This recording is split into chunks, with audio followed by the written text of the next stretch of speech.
Isn't it interesting when you maybe look back and review why you went into business in the first place?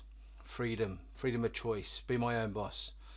But I wouldn't be surprised if also amongst that there was a vision that you were going to be the next best thing. You were going to take your business to a regional level, a national level. You were going to be the next Ray Kroc, and he's going to be a good example of this. Yet we often find the majority of business owners just find themselves caught up in business, the busiest person, the decision maker, everything falls on their shoulders. And we go from, I guess, a drive of scaling our business to actually just a day of survival. Each and every day is just, we've got to get through the day to make sure that we're still in business tomorrow. At best, we find ourselves in a position that we're able to, develop and grow our business, and that's the vast majority. And there is a reality to that, and I can say that with some certainty now, having worked with and engaged with hundreds of businesses. So Ray Kroc is a really great example of actually scaling up your business. Let's have a look at what he achieved. He took a business when he joined the McDonald's brothers back in the 50s, and essentially today it's in 101 countries, which was the number of countries in 2018. It's got over 37,000 outlets, and most interestingly, it probably feeds just under 1% of the Earth's population. Now, as a business, that is such a great scalable story. So what holds you back from scaling your business?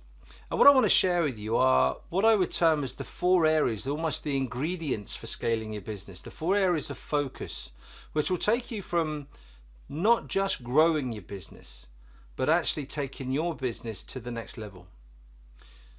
Now, before we can even think about scaling your business, the first thing that we've got to do is make sure that you have a business to scale.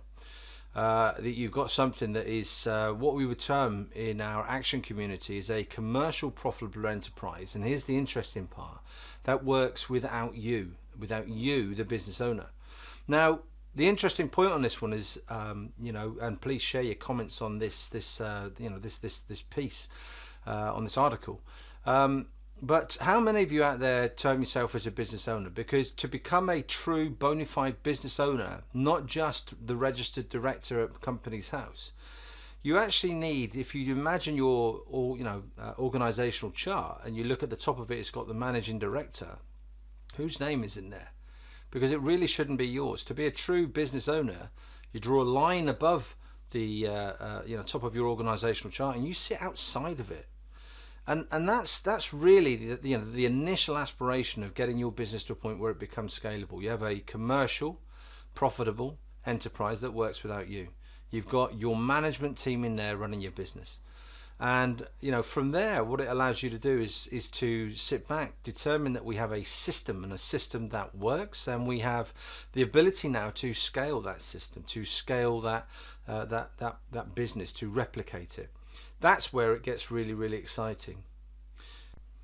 So let's assume then that in 2019 you get your business, or your business is at that point now where you are the business owner. How are you going to scale it? How are you going to take it to the next level? Well, this is the ingredients I'd like to share with you, the 4 areas of scalability. Now, the first one is leverage. You have to have a business that you can create leverage in, high levels of leverage. Now, in the first instance, if you've already got a business that is commercial, profitable and works without you, you've got significant leverage there. Effectively, do the work once and get paid forever. So you've got to try and create that level of leverage. And don't worry, I'm going to follow up this article with a number of specific articles on each of the 4 areas. So I'm going to write an article and give you a video on leverage directly. So watch out for that. So doing the work once, getting paid forever. Leverage. That's the first ingredient. The next area is scalability, and scalability is about the next sale costing you less and easier to make. So how really scalable is your business? And again, when you start to look at that commercial profitable enterprise that you've got right now, are you starting to see that come through? Are the sales, easier to make? Is it now becoming less of an acquisition costs. That may be that you're getting a really good referral program. You've got people out there marketing for you. And again, in the article on scalability, we'll talk about some of those areas. So the next one is about the size of the opportunity. And this is really about the ability to actually be out there in the marketplace and know that what it is that you do, there is a significant scalable opportunity behind what it is that you want to offer. Sometimes we get a little bit too distracted with shiny stuff, and nobody's heard of it, but it's a fantastic idea. Well, yes, there might be an opportunity out there, but how difficult is it going to be actually getting that to market? Think about that, and you start to focus on the opportunity. Let's not make this difficult or convoluted. Yes, you might have a great idea, but if it's going to be difficult to get to market, it's going to be difficult to scale, that's a hard fact. Here's an interesting one, the story of Zappos, and he had a resilient focus in terms of scaling up his business. And if you haven't heard of Zappos, look up Zappos online. They are an American shoe company, but they were bought out by Amazon for I can't remember the fee, but it's over $1 billion. The point of reference was shoes are a massive opportunity because everybody needs them. Everybody needs them. So as a result, it wasn't difficult to actually then get out there and increase that size of the opportunity.